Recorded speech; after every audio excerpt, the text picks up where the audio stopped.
is that your client is electing to surrender, am I correct? I believe he's making a knowing and intelligent and voluntary decision. He's aware of the effect of the state's filing of their notice of appeal of this sentence, and he has signed a certification indicating his awareness and his... Sir, state your full name and spell the last report, please.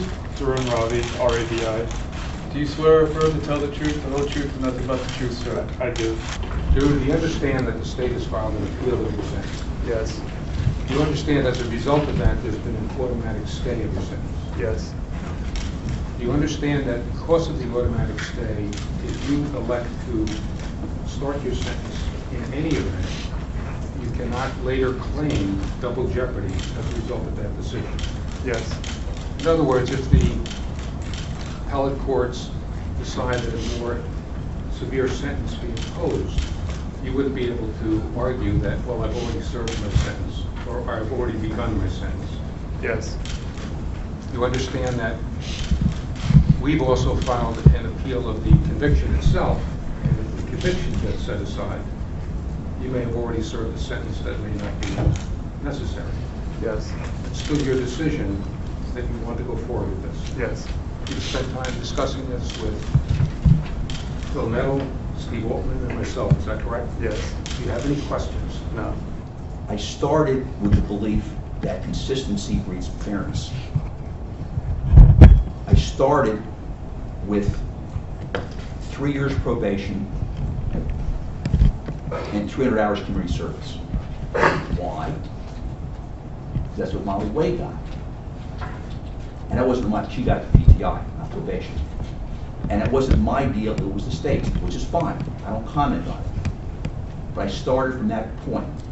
It seemed to me the fair starting point was 3 years probation, 300 hours community service. I thought it was fair, I thought it was appropriate, and I thought most of all it was consistent. But then Mr. Ravi's involvement, so to speak, was much more extensive. And I believe my sentence had to reflect the fact that his involvement, for lack of a better word, was more extensive than Molly Way's. I'll stand on what I said last week also. And I don't want to go over it again. I don't think you want to hear it again. But I'll stand on my belief that his conduct was wrong. But I don't believe it was motivated by hatred. He wasn't convicted of a hate crime. He was convicted of a bias crime. And there's a difference. A bias is defined as an unreasonable judgment. Hate is defined as intense hostility. I don't defend his actions towards Tyler Clementi or MB in any regard whatsoever. None. Nor does he. But as I said, I don't think it was motivated by hatred. I'll stand on that. I don't believe, I can't find it within me to remand this gentleman to a state prison. No matter how I called it unconscionable his conduct was.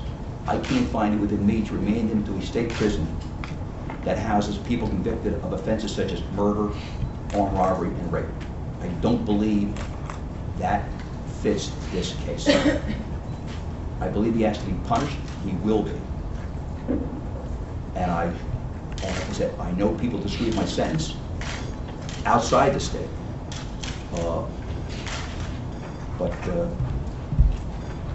But I don't believe this gentleman who,